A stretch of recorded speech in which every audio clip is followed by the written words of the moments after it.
Cox, we in the South, man. We're gonna kind of go a little southeast now for a moment. Mm-hmm. Now I'm telling everybody now, no, he's not the best rapper from the South. No, he's not.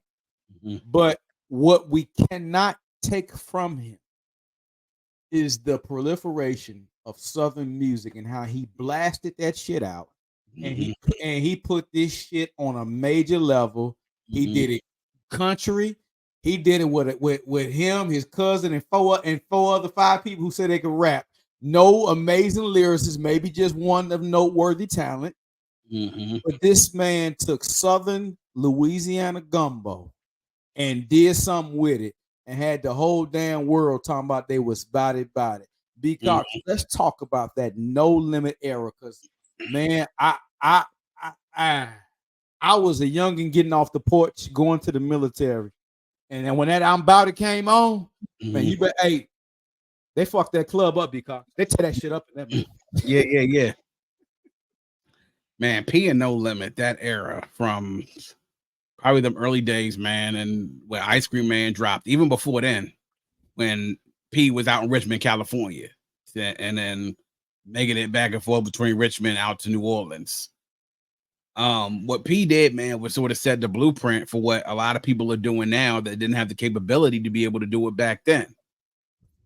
Get his paper, be independent, slinging him out of the trunk, having his own distribution, being able to call his shots. Come on now. With his music. And not only that, man, but he really helped to set an identity for that third, as people call it, the third coast. You know what I'm saying? He did.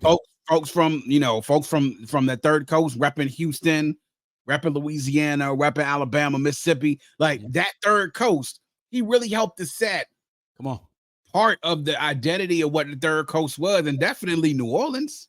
I mean, look at what they were able to do. They were prolific in putting out product on the street. Come on, B Cox. You could argue about the quality of some of it, but what they did is made music for their people. You could talk about their people from whether they was from New Orleans, whether they was from Baton Rouge or Shreveport. Come on. They were from Jackson or Biloxi, or Mobile or DC. They made music for their people, right? If you fuck with No Limit, you fuck with No Limit because you fuck with the sound of it. That's a fact.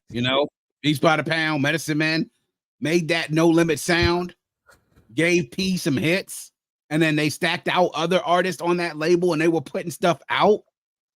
P helped to make the world notice Mystikal. A lot of people don't understand that Mystikal's first record deal was not with No Limit. It was with another record label, Big Boy Records in 95. Talk to him. But to be able to go out there and then I'm talking about some in 1 quarter, you putting out 4 or 5 major releases on your record label, and to be able to use the biggest advertising platform at that time, advertising in the Source. Every time you picked up a Source album magazine during that time, them pages was filled with them advertisements of No Limit Coming Soon albums. Come on, crazy ass album cover decorations that was just like ridiculous. But man, you get out there, they had huge radio hits. You talking about it, make them say how you do that there, Woo, how you do that there, you go, big guy. I mean, you see the stuff they put out, cult classic stuff, Magic, Soulja Slim, Fiend, Matt, Mercedes, Mia X, Big Mama, Mia X. Murder. They were Murder. The whole truth. Like, they were able to put out albums, and like I said, they were prolific with it. Wasn't nobody out producing at a rate like they were doing back then. Like you said, they were calling the shots when it came to how they were bringing in their bread.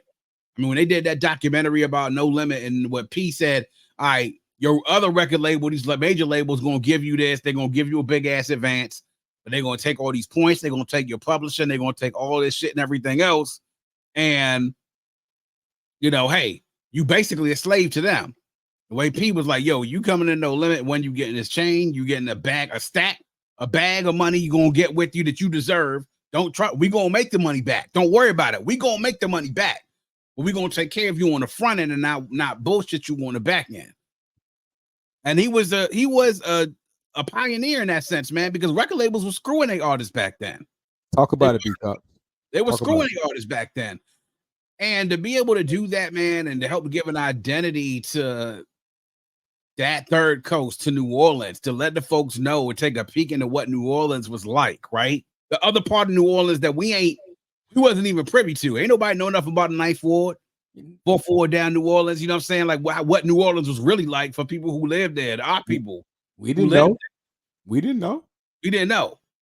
I mean, people could say that they were bigger, man, but if they ain't no limit in P, they definitely not gonna be no damn Cash Money.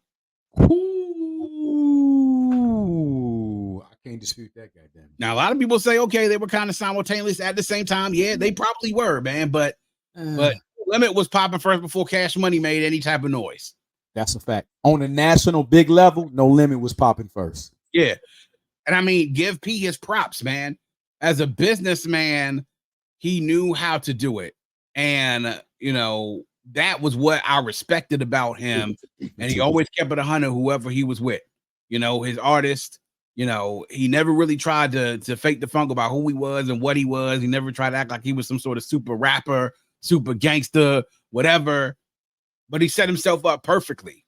Yeah, he did. Laid the blueprint for a lot of people in the South who were struggling to get mainstream media attention because there was a lot of East Coast and West Coast bias. Ain't nobody paying attention to us down here.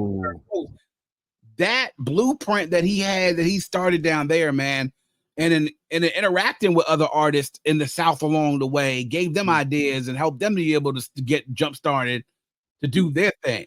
You know, then you started seeing these many groups and collectives and these record labels starting to pop up in Texas, and then Memphis and in the mid South and other parts in the deep South, where people are starting to understand, like, man, there's a market out here for what it is we want to do. It may just be here, but the market is viable. Even if nationally they don't fuck with us right now. They will one day, but the market is here. It's here. So that's P's legacy, man, is he really, man, gave us insight into New Orleans and independently and being able to get that grind to make their money. Basically doing it from the basic shit out of your trunk to getting a brick and mortar store when they was in California to bring that shit back down to New Orleans, set up shop and do it right. I mean, he laid the blueprint for a lot of people, man. B Cox, man, the thing that you said and the thing that resonated with me with P was the guy, he was the entrepreneur that when I was in the military and I said, I can't do this shit. I want to get out. And I read his article in the source. And he was talking about his 80-20 split and putting his people on. And I was like, this guy inspires me, man. I said, you know what? I want to do that. You know, P was the only one I ever heard screaming, Black owned, independent. He was screaming that shit, yelling that. He was telling you, I'm Black owned, independent. You can do it too. I know that I'm not much love to Luke and Jay Prince, but they weren't. Luke was on some other stuff. We appreciate Luke too. Oh, and, of course, and we'll talk about him on another show. But Jay Prince, absolutely, because I know he influenced MasterP. But as far as being the mouthpiece and promulgating that and letting you know, hey, I'm Black owned, independent, man. You can get this money too. I'm living better than them. Yeah, you can too. Yeah, and you haven't heard one P artist ever say he screwed him over. I respect the hell out that man for his business, his business acumen. Shout out to MasterP, man. Yeah, indeed. Yes, sir. All right, B Cox, let's get it, man.